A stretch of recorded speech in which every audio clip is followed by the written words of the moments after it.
حشر میں پھر ملیں گے میرے دوستو، حشر میں پھر ملیں گے میرے دوستو، بس یہی ہے مقام آخری، حشر میں پھر ملیں گے میرے دوستو۔ ہمارے اسٹیج پر ہمارے استاذ محترم حضرت مولانا عظیم اللہ صاحب قاسمی محتمم مدرسہ فرقانیہ تشریف فرما ہیں۔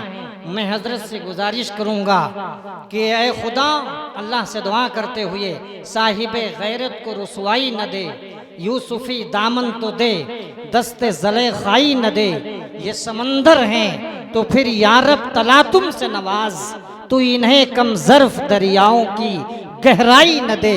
الحمدللہ کئی برسوں سے مدرسہ فرقانیہ کی آبیاری فرما رہے ہیں اور ان کی اہتمامت میں مدرسہ فرقانیہ روز بروز ترقی کی طرف گامزن ہے۔ میں حضرت سے گزارش کروں گا کہ آپ تشریف لائیں اور مواعظ حسنہ سے نوازیں۔ السلام علیکم ورحمۃ اللہ وبرکاتہ۔ ان الحمد للہ نحمده ونصلی علی رسولہ الکریم، اما بعد، عن سہل بن سعد رضی اللہ تعالی عنہ قال قال رسول اللہ صلی اللہ علیہ وسلم من یضمن لی ما بین لحییہ وما بین رجلیہ اضمن لہ الجنہ۔ محترم حضرات، سامعین کرام، اسٹیج پر رونق افروز علماء ذی عظام، آج کا یہ پروگرام انجمن اصلاح المسلمین کی جانب سے سجایا گیا، سنوارا گیا، منعقد کیا گیا جلسہ سیرت النبی اور اصلاح معاشرہ کے عنوان سے۔ میں بہت ہی مختصر وقت میں آپ حضرات کے سامنے اصلاح معاشرے کے تعلق سے کچھ گفتگو کرنا چاہتا ہوں کہ ہم جو سماج سدھار اور معاشرے کی اصلاح کے عنوان سے پروگرام کر رہے ہیں، ہمیں معلوم ہونا چاہیے کہ معاشرہ کس چیز کا نام ہے۔ معاشرہ نام ہے آپس میں مل جل کر بیٹھنے کا، مل جل کر زندگی گزارنے کا۔ یہ معاشرہ انسانوں کا ہوتا ہے، جانوروں کا نہیں۔ جانور ایک ساتھ نہیں رہتے، وہ ایک دوسرے سے نفرت کرتے ہیں، لیکن انسان یکجا رہتے ہیں، ایک دوسرے سے بے تعلق نہیں رہ سکتے، کیونکہ زندگی کا لطف ہی مل جل کر کے رہنے میں ہے۔ لیکن بہترین معاشرہ وہ ہے جس میں نیکیوں کا بول بالا ہو، عقیدہ اور عمل کی پختگی ہو، اتحاد و اتفاق ہو، ایثار و قربانی ہو، ہمدرد و غمخساری ہو، اور جرأت و ہمت ہو، خوف خدا ہو۔ اس سے بڑھ کر کے ہر انسان دوسرے انسان کے حقوق کا ادا کرنے والا ہو۔ لیکن ہم اور آپ اپنے معاشرے کا حال اور جائزہ لے کر کے دیکھیں تو پتہ یہ چلتا ہے کہ ہمارے اندر کہیں ایمانی اور اخلاقی زوال ہے، تو کہیں عقیدہ اور عمل کی کمزوری اور مداہنت، کہیں دین سے دوری، کہیں دین سے بے تعلقی، کہیں ترک سنت، کہیں غیروں کی نقل۔ غرض ہے کہ آپ شادی بیاہ جیسی تقریب میں خود نمائی اور خود فضول خرچی آپ دیکھتے ہیں اور اس کا مشاہدہ کرتے ہیں۔ ہمارے معاشرے کا اگر ہم جائزہ لے کر کے دیکھیں تو معاشرے کے اندر بے محابہ سودی لین دین، رشوت کا بازار گرم، اور اسی طریقے سے بے پردگی، بے حجابی، بے شرمی، اور آپس میں اختلاف و انتشار، اپنوں کی جڑ کھودنا اور دوسروں کے سر پہ بٹھانا، یہ ہمارے معاشرے کا حال ہے۔ ہم اگر اپنے نوجوانوں کو دیکھیں تو ہمارا نوجوان شراب نوشی کرتا ہے، جوا بازی کرتا ہے، سٹا کھیلتا ہے، اور نہ معلوم کیسے کیسے فضول خرچیوں میں مبتلا ہے کہہ لیجیے۔ ایک دو زخم نہیں جسم ہے سارا چھلنی، ایک دو زخم نہیں جسم ہے سارا چھلنی، درد پریشان ہے اٹھے تو کہاں سے اٹھے۔ یہ ہمارا شعور کب بیدار ہوگا، ہم کب جاگیں گے؟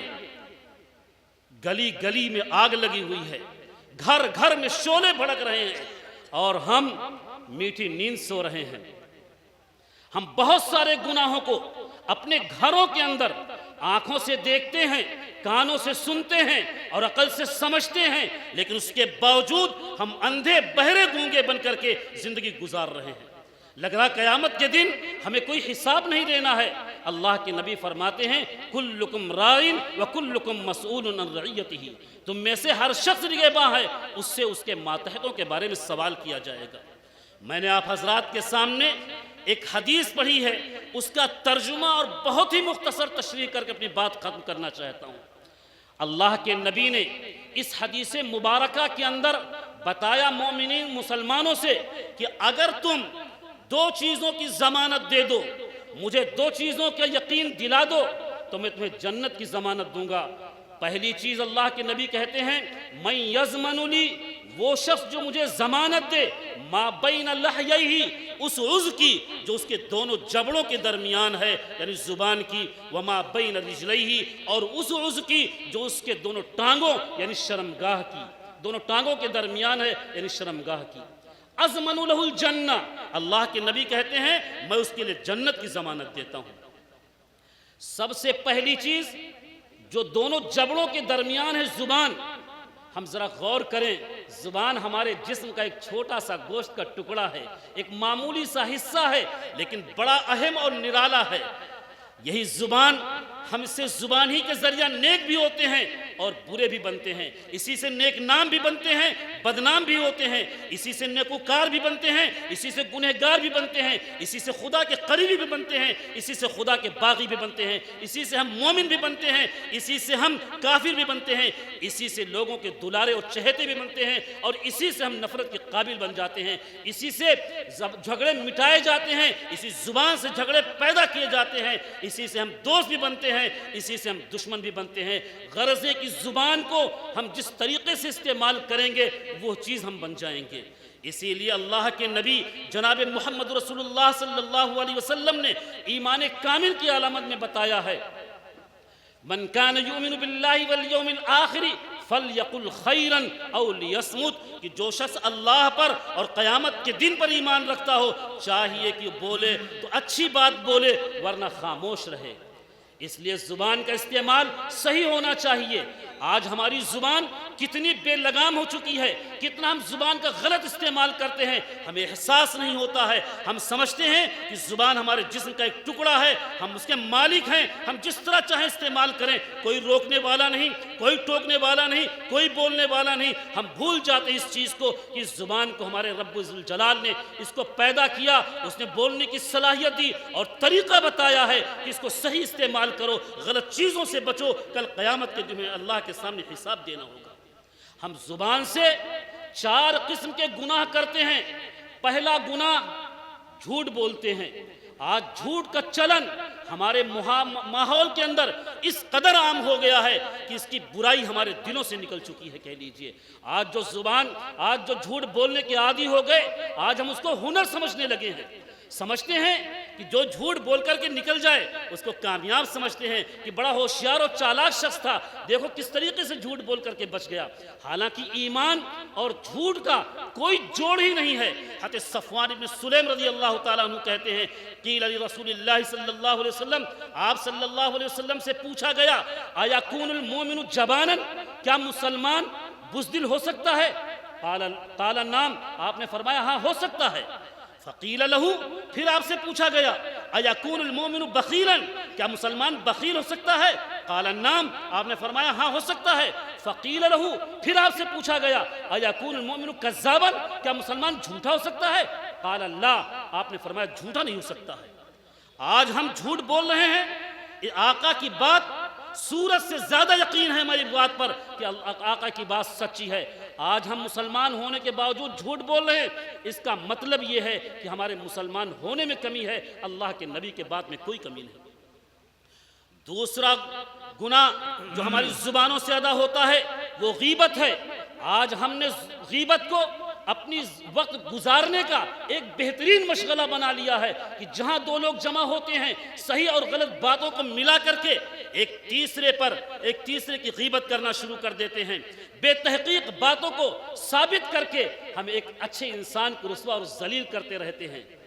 غیبت کتنا بڑا جرم، کتنا بڑا گناہ، اللہ تبارک تعالیٰ نے کتنے سخت الفاظ میں غیبت کو برا بیان کیا ہے کہ وَلَا يَغْتَبْ بَعْضُكُمْ بَعْضًا، تم میں سے کوئی کسی کی غیبت نہ کرے۔ أَيُحِبُّ أَحَدُكُمْ أَن يَأْكُلَ لَحْمَ أَخِيهِ، کیا تم میں سے کوئی چاہتا ہے کہ وہ اپنے مردار بھائی کا گوشت کھائے؟ فَكَرِهْتُمُوهُ، پس تم اس کو ناپسند سمجھتے ہو۔ یعنی غیبت کرنا، اپنے بھائی کی پیٹھ پیچھے اس کی برائی کرنا، یہ ایسا ہے یعنی آدم خور، یعنی انسان کا گوشت کھانا ہے، اور وہ بھی عام انسانوں کا نہیں، اپنے بھائی کا، اور بھائی بھی زندہ نہیں، مردار بھائی کا گوشت کھانا ہے۔ ذرا ہم سوچو، آج ہم سمجھتے ہیں کہ پیٹھ پیچھے کسی کی برائی کر دینا یہ غیبت نہیں ہے، ہم سمجھتے ہیں غیبت وہ ہے کہ اس کے اندر برائی موجود نہ ہو اس کی نسبت ہم کریں، وہ غیبت ہے نہیں۔ حضرت ابو ہریرہ رضی اللہ تعالیٰ عنہ کی روایت ہے کہ اللہ کے رسول صلی اللہ علیہ وسلم نے اپنے صحابہ سے پوچھا اتدرون ما الغیبہ، جانتے ہو تم غیبت کیا ہے؟ قالو، ان لوگوں نے کہا اللہ ورسولہ اعلم، اللہ اور اس کے رسول زیادہ جانتے ہیں۔ آپ نے فرمایا کہ غیبت ذکرک اخاک بما یکرہ، تمہارا اپنے بھائی کا ایسی چیز سے ذکر کرنا جو اس کو ناپسندیدہ ہو۔ پھر سوال کیا اس شخص نے، قیلا اس نے کہا، قالا اس نے کہا افرأیت ان کان فی اخی ما اقول، اگر وہ بات موجود ہو میرے بھائی کے اندر تو کیا ہے؟ آپ صلی اللہ علیہ وسلم نے فرمایا ان کان فی اخی ما تقول، اگر وہ چیز جو تم کہہ رہے ہو اپنے بھائی کے سلسلے میں اگر موجود ہے فقد اغتبتہ، تو تم نے اس کی غیبت کی، وان لم یکن فی اخی، اور اگر میرے بھائی کے اندر وہ چیز موجود نہیں ہے تو تم نے بہتان لگایا ہے۔ تو یہ زبان کا دوسرا گناہ۔ تیسرا گناہ، ہم زبان سے گالی گلوچ بکتے ہیں، ذرا سا ہمارے مزاج کے خلاف کوئی بات آئی تو زبان سے ہمارے گالی گلوچ نکل جاتا ہے، جیسے لگ رہا ہے کہ قوت برداشت ختم ہو گئی ہے، مزاج کے خلاف کوئی بات سننے کو تیار نہیں ہے۔ اور یہ باتوں میں گالی گلوچ دینا یہ منافق کی علامت ہے۔ وَإِذَا خَاصَمَ فَجَرَ، کہ جب کوئی کہا سنی ہو جائے تو آدمی گالی دے دیتا ہے، کہہ لیجیے۔ آج ذرا دیکھو اپنے معاشرے کے اندر، اپنے گلی کوچوں کے اندر دیکھو کہ کس طریقے سے ہم ایک دوسرے کے ماں بہن کو ناپتے اور تولتے ہیں۔ اس لیے چوتھا گناہ زبان کا یہ ہے وعدہ خلافی۔ انسان وعدہ کر لیتا ہے، بھول جاتا ہے، انسان تھوڑے سے نفع کے خاطر اپنے وعدے کو چھوڑ دیتا ہے۔ اس لیے وعدہ ایسی چیز ہے کہ وَلَا دِينَ لِمَنْ لَا عَهْدَ لَهُ، اس شخص کا دین نہیں جس کے اندر عہد و پیمان نہ ہو۔ وَإِذَا وَعْدَ أَخْلَفَ، اللہ کے نبی کہتے ہیں جب کوئی وعدہ کرے اس کے خلاف ورزی کرے تو یہ منافق کی علامت ہے۔ خلاصہ یہ ہے کہ ہمیں اور آپ کو چاہیے کہ ہم اپنے آپ کی اپنی زبان کو قابو میں رکھیں، اپنی شرمگاہ کی حفاظت کریں۔ اگر ہم ان دونوں گناہوں سے بچ گئے تو اللہ کے نبی کہتے ہیں اضمن لہ الجنہ، میں قیامت کے دن اس کے لیے جنت کی ضمانت دیتا ہوں۔ اللہ تعالی ہمیں اور آپ کو عمل کرنے کی توفیق عطا فرمائے۔ ماشاءاللہ بہت